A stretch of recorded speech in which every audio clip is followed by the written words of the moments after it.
यह व्याप्तं सर्वमिदं जगत् स्थावर जंगमं तामधेनु शिरसा वंदे भूत भवस्य मातरम।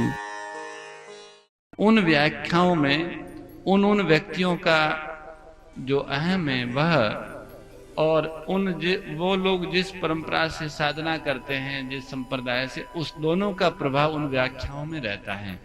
हमने गीता प्रेस और मानव संघ के साहित्य की बात की। उनमें कोई व्यक्ति, कोई पंथ, कोई संप्रदाय नहीं, शुद्ध सनातन धर्म और संतवाणी, वेदवाणी, गुरुवाणी और संतवाणी का प्रचार है उसमें। तो वहां कहीं भटकाव नहीं है, कहीं अवरोध नहीं है। व्यक्ति भी सीमित होता है, संप्रदाय भी सीमित होती है, पंथ भी सीमित होता है, पर जो संतवाणी, गुरुवाणी और वेदवाणी वो असीम है और सर्वकाल और सब जगह, सब समय में और सब जगह, सबके लिए है, किसी एक के लिए नहीं। इन तीनों में से कोई एक का आधार बना के परमात्मा जो है, भगवान है, गोमाता है, ये बुद्धि से अतीत है। बुद्धि प्रकृति का अंश है, तो वो अपने बुद्धि के अधीन आने वाली वस्तुओं को तो समझ सकती है, पर बुद्धि के आगे जो है उसको बुद्धि नहीं समझ सकती। इस कारण उनके लिए हमें हृदय का सहारा लेना पड़ता है। सत्य को, भगवान को, गोमाता को, संत को समझने के लिए हृदय का आधार, हृदय मानी विश्वास, विश्वास का आधार लेना पड़ता है।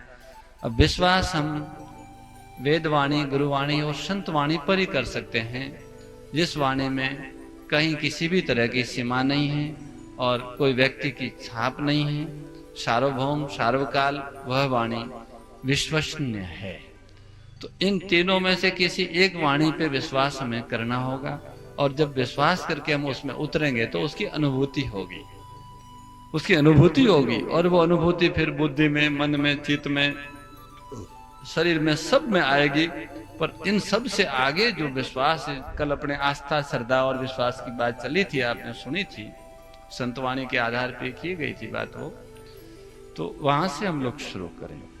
आज का विषय हमारा स्वास्थ्य का। हम स्वस्थ रहना चाहते हैं, केवल शरीर से स्वस्थ रहना ही स्वस्थ रहना नहीं है, मन भी स्वस्थ हो और मस्तिष्क भी स्वस्थ हो। मन स्वस्थ होगा तो हमारी भावनाएं, हमारी कल्पनाएं परिमार्जित होगी, अपने लिए और दूसरों के लिए हितकारी होगी। बुद्धि स्वस्थ होगी तो हमारी निर्णय करने की क्षमता बहुत अच्छी रहेगी। हर परिस्थिति में प्रतिकूल से प्रतिकूल और अनुकूल से अनुकूल परिस्थिति में भी हम तत्काल निर्णय कर सकेंगे कि अब हमें क्या करना है।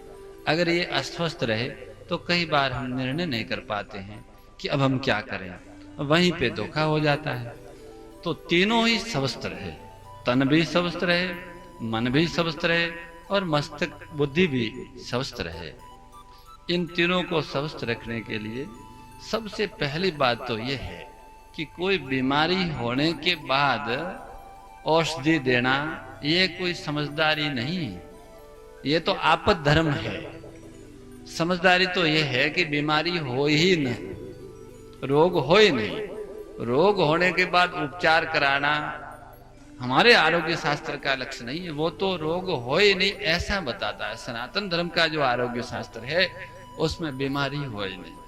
अब बीमारी न हो उसके लिए हमारे उत्तम जी आपको प्रतिदिन सुनाते हैं कि प्रातः काल ऐसे जल पियो, शाम को ऐसे भोजन से पहले जल पियो, सोते समय पियो, दूध में घी डाल के पियो। आहार कैसा लेना चाहिए, किस तरह लेना चाहिए, किस समय लेना चाहिए, कितनी मात्रा में लेना चाहिए, ये सारा उत्तम जी बताते होंगे, और बाकी रहा होगा वो अगले दिनों में बता दें।